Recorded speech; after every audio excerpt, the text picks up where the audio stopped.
Friends నమస్తే.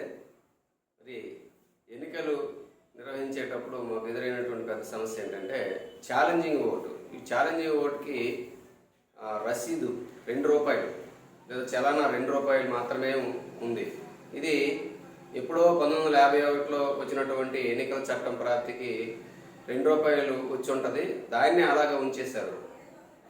1951లో ₹2 అంటే నాకు తెలిసి ఇప్పుడు రఫ్గా చెప్పుకుంటే ఒక ₹2000తో సమానం అయి ఉండొచ్చు.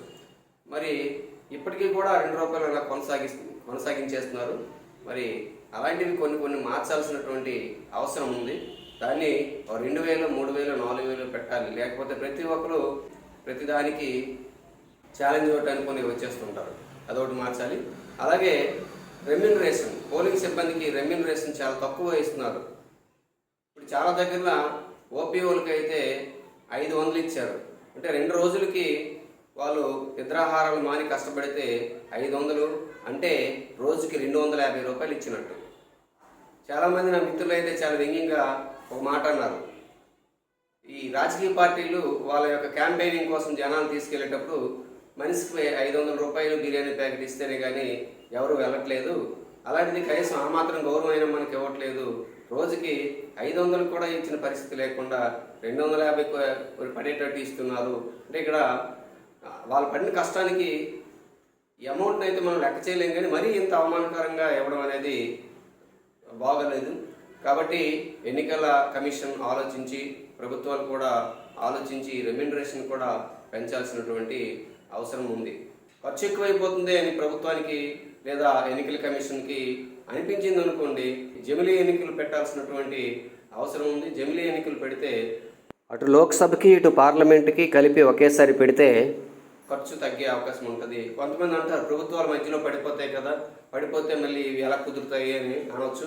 ప్రభుత్వం ఎప్పుడైనా మధ్యలో 2 సంవత్సరాలకు 3 సంవత్సరాలకు ఒకవేళ ప్రభుత్వం కూలిపోయి ఇలా ఉంటే ఆ మిగతా 3 సంవత్సరాలకి లేదా 2 సంవత్సరాలకి కాలానికి మాత్రమే ఆ ఒక్క రాష్ట్రానికే ఎన్నికలు, అసెంబ్లీ ఎన్నికలు నిర్వహించి మళ్ళీ జమిలీ ఎన్నికల్లోకి వచ్చేటప్పటికి అందరికీ కలిపి ఒకేసారి పెట్టే విధంగా ఉండాలి. ఎందుకంటే అన్ని రాష్ట్రాలు ప్రభుత్వాలు కూలిపోవు.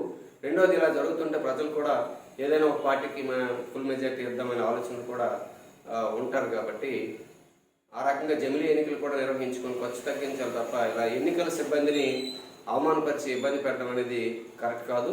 అలాగే ప్రతిసారి ఎన్నికలు నిర్వహించిన తర్వాత ఎన్నికల సిబ్బందికి చాలా రకాల ఇబ్బందులు ఎదురవుతున్నాయి. ఆ ఇబ్బందులు ఏంటి, దాన్ని ఎలా తొలగించాలనేది ఏ అధికారి కూడా దాని మీద ఒక చర్చ పెట్టడం కానీ, నెక్స్ట్ టైం ఇలా జరగకుండా ఉండాలంటే ఏం చేయాలని చర్చ పెట్టడం కానీ ఏమీ జరగట్లేదు. ప్రతి ఎన్నికల్లోనూ ఎదుర్కొంటున్నటువంటి సమస్యలు అలాగే ఉంటున్నాయి తప్ప ఎన్నికల్లో ఉన్నటువంటి సమస్యల్ని తొలగించే ఆలోచన ఎన్నికల కమిషన్ కానీ లేదా ప్రభుత్వాలకు కానీ అధికారులకు కానీ ఉండట్లేదు. ఈ రకంగా ఎన్నికల సిబ్బందిని ఒకసారి పిలిచి, అందరినీ పిలవలేకపోవచ్చు, కొంతమందినైనా పిలిచి ఈ ఎన్నికల్లో మనం మీరు ఎదుర్కొంటున్నటువంటి సమస్యలు ఏంటి, ఈ ఎన్నికలు సజావుగా సాగాలంటే ఏం జరగాలి, ఇలాంటి ఫీడ్బ్యాక్ తీసుకోవాల్సినటువంటి అవసరం కూడా ఉంది. ఫ్రెండ్స్, థ్యాంక్ యూ ఫ్రెండ్స్, నమస్తే.